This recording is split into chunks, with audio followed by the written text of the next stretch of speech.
Hey there, friends. Fritz here, and I want to talk to you about something that I think is really exciting.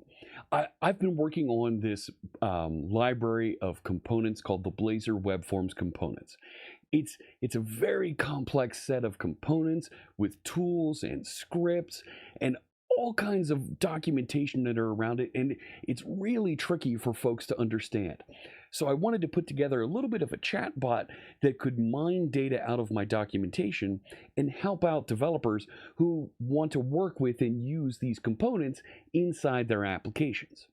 And here's the thing, I was able to build a little chat bot, proof of concept running at the command line with just a few lines of code and with some help using RAG technologies from our friends at Progress Software. Let me show you what I've got over here at the command line. All right, so right here, this is called my Blazor Migration Assistant.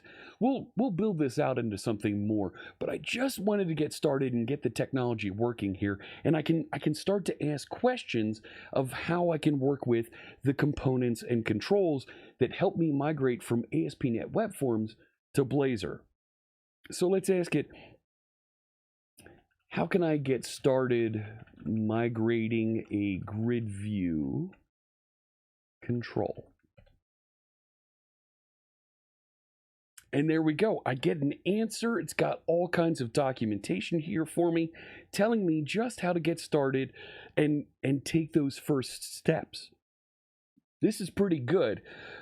But what exactly is RAG? What's this tool that we're using? And why not just use a large language model directly? Let me take a look and show you some more about this. All right, so RAG, Retrieval-Augmented Generation. It's a technique that you can use to augment the way that you interact with a large language model, with an AI like Copilot or OpenAI, ChatGPT, and get data back that's more focused on exactly the topics that my data can deliver. So how it works is you're going to take your documents and get them indexed by the RAG service. Then we'll process and load questions into it, and those questions will go and find similar articles that fit and might work with some of that data. We'll take that whole context along with the question and send that to the language model for processing and return a grounded answer that is based on only the documentation that was sent along in that context. So this is pretty good, and it helps me decide why I want to use RAG instead of just a language model. Here, let me talk to you more about that. You're going to get answers directly from your documentation, not from some training data that somebody chose that lives somewhere out on the internet. We can get trusted responses with citations that prove where the answers came from. And we'll always have fresh documentation loaded because our data is what's being loaded and queried here. When we want to update and refresh some of those responses, we can send new data in and those answers update instantly. We control the entire data set. There's no leaking of our documents into the training set data from the language model. And we control the internal knowledge. It's our domain expertise, not some generic web content. Furthermore, RAG is a bit better than just a normal LLM because the normal LLM, you're going to ask a question, the language model is going to process it and then answer. And depending on when the language model was trained, you might get a reliable answer, you might not. It can hallucinate around content if it doesn't know everything about your documents. And there's not going to be any citations or source attribution that comes with that. Where a RAG service works with the documentation and the language model together to get a grounded answer. So RAG and LLM is your data and citations. The LLM generates your documents and they're grounding the truth. So Progress's Agentic RAG solution, it's a software as a service platform for AI-powered search and knowledge management. This is an enterprise-grade service that you can add to your applications. Okay, so tons of file formats supported, a bunch of different language models that are available for you. Multiple spoken languages are supported out of the box. You just write C# to interact with it. And there's some key components here that you get and you can work with right away. You get the knowledge box. That's your knowledge base. That's your searchable data store. You're going to get a database client. That's your entry point to work with the software development kit. You'll have your configuration that specifies what zone, what location your knowledge base is in, the name of your knowledge box, and an API key to work with, as well as an API response to inspect the response that comes back from the service. It's real easy to get started. Let me show you how that sample works in my code, and then we'll take a look back over at Progress to see how it all gets configured. So here's my console applications project file, and you see I have a user secrets identifier in there. I'm loading up my configuration so I can read user secrets, and there's the Progress Nuclea NuGet package right there installed. It's version 1.0. That's the version that's available at the time of this recording. So that can get everything I need to start up and allow me to ask questions of my configuration. So I'll pass in and set up a configuration with a NucleaDB config up here with that zone ID, my knowledge box ID, right? That's my storage location, and then an API key, think of that like a password, to connect in and be able to query that data. Set up my client with that configuration. I'll wait for a question right there, and then I pass in this AskAsync method. I'll pass in a AskRequest object there with information about that question, and then I'll write out the response answer right here on the console. That's pretty easy. It's what, 4 or 5 lines of code, including that configuration? Let me show you exactly how the knowledge box is set up and how I got it connected to my documentation website to make this more relevant to my service and my components. This is the Progress Agentic RAG website, progress.com/agentic-rag. You can learn more information about the service here. You can even request a free demo, get a free trial, and dive in and learn more that way. I went and clicked login up there and got to my dashboard over here for my knowledge box. Now, I just called it Fritz test right now to get started. And you can see that I've got 113 resources loaded.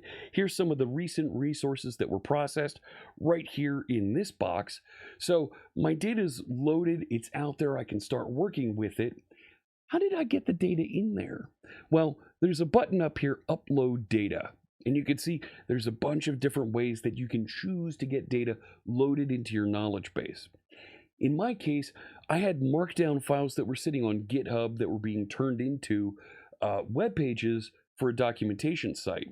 So I started off just loading in some links and giving those URLs. And I realized that was going to take some time. But right next to that, you can see you can pass in a sitemap. And I have a sitemap on my documentation site. So I passed in the sitemap, and the Progress RAG service went and found all of my articles, loaded them up, processed them, and after a few minutes, they were all available for me to work with. Now, I can test that data store, that knowledge box, on the website by using this search button over here, and I can ask questions just like I did at the command line. How do I get started with grid view? And it'll do a little bit of a search and come back, and there's the response. Real easy to get started. And you saw how it kind of looked like it was typing the response, streaming those results. We can do that streaming also at the command line with our .NET APIs. Let me show you how that works. So here I am back in the code. Now this is a separate setup that I have here But once again, setting up the config, setting up the client. Here is our ask request. And this time we're going to ask stream async. And we're going to take care of that asynchronous for loop that we have. You see the await for each there. And then we'll write the content with this loop right here and the if statement that we have, console write answer.text, because it's just going to stream it and tack things along.